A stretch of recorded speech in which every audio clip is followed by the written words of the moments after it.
આપણું બધું બહુ સરસ સરસ છે, બાળકોને એ કહેવાનું છે. અને કે કોણ? Mummy papa. મુશ્કેલી ત્યાંથી શરૂ થઈ ગઈ. આ મમ્મી પપ્પાનો વિશ્વાસ બહુ ઓછો છે, કારણ કે મોટા છે, એમણે જોયું છે, એમને લાગે છે કે સમાજમાં એક જબરજસ્ત સ્પર્ધા ચાલે છે, એમાં મારું બાળક પાછળ રહી જશે જો એ ગુજરાતી કર્યા છે તો. એટલે એને અંગ્રેજી તો આવડવું જોઈએ. સારો વિચાર છે. કોઈ પણ ભાષા જગતની તમને ઉત્તમ રીતે આવડે ક્ષતિરહિત તો બહુ જ સારું.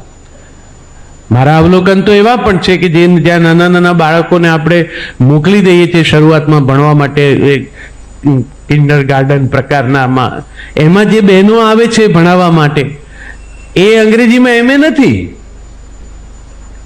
એ તો 12 ધોરણ સુધી ઇંગ્લિશ મીડિયમમાં ક્યાંક ભણી છે, ટાઈમ પાસ કરવા માટે, એના કાઇનેટિકનું પેટ્રોલ નીકળે, થોડીક એની બીજી સ્વતંત્રતા રહે એ માટે એ ત્યાં આવે છે. તો એને જેવું આવડે છે એવું અંગ્રેજી આગળ ચલાવે છે.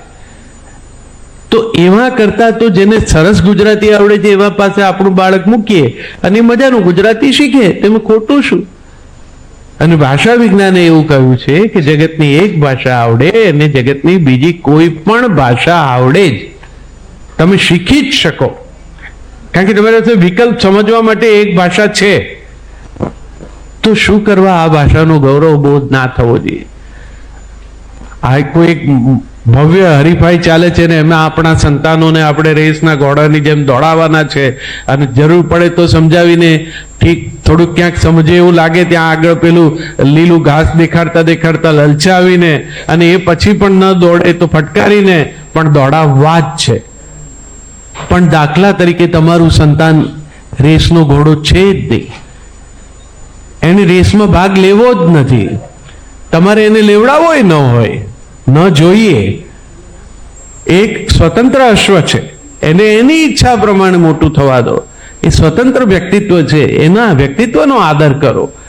એને બીજી ભાષા, ત્રીજી ભાષા, કેટલા બધા તમારા જ કુટુંબમાં હશે જ કે જે લોકો પરદેશમાં, હવે તો છોકરાઓ કઈ એકલા અમેરિકા ઇંગ્લેન્ડમાં નથી જતા, તો ફ્રેન્ચ પણ શીખી જાય છે, સ્પેનિશમાં પણ વાત કરી શકે છે, જર્મન જઈને છોકરાઓ જર્મન ભાષા પણ શીખીને પોતાના, ભલે ને ગુજરાતીમાં ભણ્યા હોય, જરૂરિયાત એ જનની છે એટલે તમે એ પ્રમાણે શીખી જ જાઓ.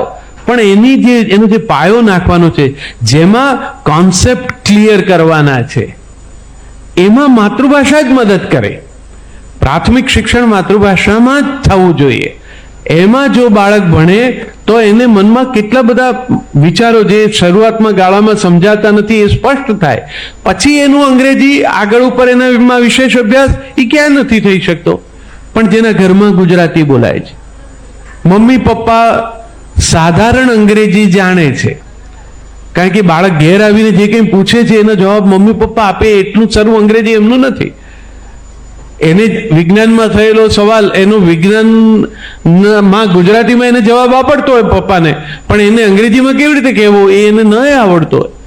તો બાળક પહેલા તો જેને આદર્શ માને છે એને જ કાચા માનવા માંડશે, અને પછી એને થશે કે મમ્મી પપ્પા તો કશું જાણતા જ નથી. તો એ જે આદર હોવો જોઈએ એ નહીં રહે. એ નહીં રહે તો પછી તો કેટલા બધા પ્રશ્નો ઊભા થશે મોટા થાય એ બાળકો પાસે તમારા માટે. એના કરતાં તમને જે આવડે છે એ ભાષામાં તમે વાત કરી શકો. તમને નથી આવડતું એ પણ એને સમજાવી શકો, બેટા મને આ વાત હું કાલે વાંચીને તને કહીશ. અંગ્રેજીમાં તો તમારી એ મુશ્કેલી છે. અને હવે તો અભ્યાસક્રમો કેવા બની રહ્યા છે. આપણે જે માસ્ટર્સમાં ભણ્યા હશું એ આ લોકો ગ્રેજ્યુએશનમાં ભણે, એટલે આપણે માટે આ મસ્તું મુશ્કેલ છે એમની સાથે કામ પાડવું. એટલે તમારે એને ટ્યુશનોમાં મૂકવા જ પડે. શાળાઓ એટલું ભણાવી નથી શકતી અથવા ભણાવવા માંગતી નથી, એટલે એને ટ્યુશન ક્લાસમાં.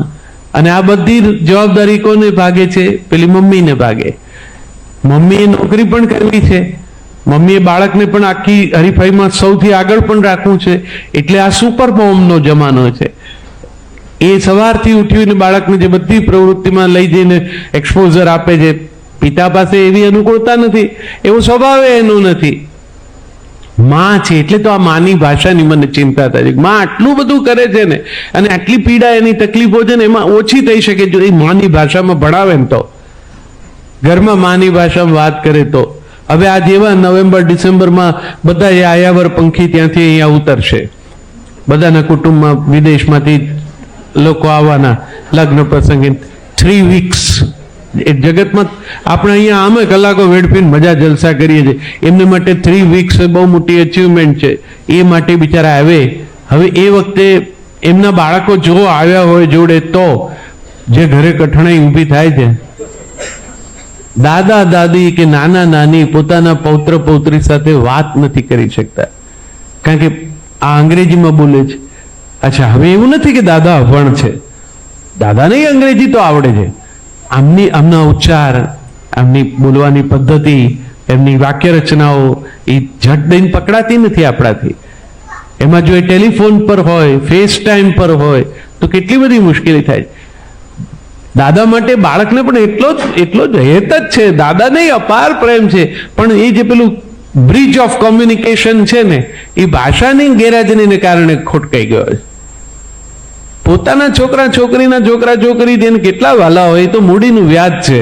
હવે એની સાથે વાત ન થઈ શકે, એ કેવો એને મનમાં મૂંઝારો થતો હશે. હવે એમને તમે ત્યાં લઈ જાઓ તો એ બિચારા ત્યાંય મૂંઝાય. ત્યાં તો બધા જ આવી રીતે બોલે, તો એ કોની જોડે બોલે? હું દુનિયામાં ફરું છું, આ રીતે જોઉં છું, યજમાનના ઘરે જઈને આ બધા પાછું નથી આવડતું એવું નથી. એ પેઢી સુધી તો બધા મારા પછીના એટલાને તો થોડું ને આવડે જ છે ગુજરાતી. એમના છોકરાઓ છે કે એમને થોડુંક નથી જ આવડતું, કારણ કે આવતા ઓછું હોય છે, ભણે છે ત્યાં, એટલે એમને રોજની જે ભાષા છે એ અંગ્રેજી છે. તો એમાં કઈ વાંધો નથી, આપણે થોડુંક શીખ્યા હોઈએ, પણ એમનું બધું આપણને નથી આવડતું. પણ આપણો પેલો આત્મવિશ્વાસ જ આરંભમાં જ એટલો બધો ડગી ગયો છે ને કે અંગ્રેજી આવડવા ન આવડવા બાબતે થઈ. તમે પ્લેનમાં તમારી સાથે ટ્રાવેલ કરતા કોઈ માસી કે બાને જોજો, અમેરિકા નજીક આવે ને ત્યારે તમે આખું એક વાક્ય ગ્રેમેટિકલી કરેક્ટ મનમાં ગોઠવો, કે જેથી પેલો ઇમિગ્રેશન ઓફિસર તમને પૂછે કે અમેરિકા કેમ આવ્યા છો, એટલે તમે આખું વ્યવસ્થિત એટલું બધું ગ્રેમેટિકલી કરેક્ટ એ નથી બોલતા, કારણ કે એમની એ રોજની ભાષા છે. તમારી રોજની ભાષા ગુજરાતી છે, ત્યાં તમે વ્યાકરણની ચિંતા નથી કરતા, એમ એ નથી કરતા. હવે એ તમે અને પેલા બા, આપણે તો આમ JFK ઉતરતા પહેલા એટલી માનસિક તૈયારી શરૂ થાય ને ફોર્મ ભરવાનું, બા આપણા જ હાથમાં પેલું ફોર્મ પકડાવે, આપણે પાછા ભરી આપીએ. આપણી આગળ ઇમિગ્રેશન ઓફિસર આગળ બા આવીને ઉભા હોય, તમને એમ થાય કે હવે આ માં કરશે શું? પણ સાહેબ એ તમે ઉભા રહે, ચોખ્ખું પેલા માણસને કે સન બેબી 6 સ્ટે. છોકરાને ઘેર છોકરું આવ્યું, 6 મહિના રહી સજ, વાત પૂરી. પેલો સિક્કો મારે, બા આવો. એનો આત્મવિશ્વાસ છે, અને એના છોકરાનું મોં જોવું છે. એનો કોન્ફિડન્સ જરાય મોડો નથી પડતો ભાષાને કારણે. તમે ભણ્યા છો એટલે મોડા પડો છો.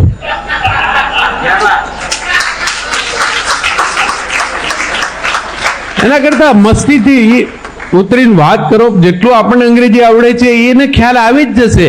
આપણા ઉચ્ચાર કદાચ, બાકી તો આપણે સામાન્ય રીતે તો એટલું સારું અંગ્રેજી બોલીએ છીએ, મેં કીધું એમ ગ્રામેટિકલી કરેક્ટ, કે વાંધો ના આવે તમને કોઈ દિવસ. ત્યાં જેમ અહીંયા આપણને ગુજરાતી આવડે છે, હું સુરતમાં જાઉં ને એ બોલવા માંડે જે રીતે, તો મારે એને જરાક રોકીને સાંભળવું પડે, કારણ કે એ જે એની લઢણ, એના પસંદગીના શબ્દો એ મારી ટેવના નથી, એટલે મને સમજાતા વાર લાગે. તમને કાઠિયાવાડના બધા લહેકા એટલી ઝડપથી ન પકડાય. અને આ તો 12 ગાઉએ બોલી બદલાય જેવી સમજ જે ભાષા વિજ્ઞાને આપી દીધી છે જે પ્રજાને, અને પ્રજાને ખબર છે. તમે આપણે જે સિનેમાઓ જોઈએ છે એના એક્ટર્સ ઘરકામ કરતા નથી, એટલે દરેકને એમ છે કે કાઠિયાવાડમાં આમ જ બોલે. કાઠિયાવાડમાં જેમ બોલે છે ને એમ ઝાલાવાડમાં નહીં બોલે, એમ ગોહિલવાડમાં નહીં બોલે, એમ કચ્છમાં નથી બોલાતું. ચરોતરી અને મહેસાણવી બંને જુદા છે.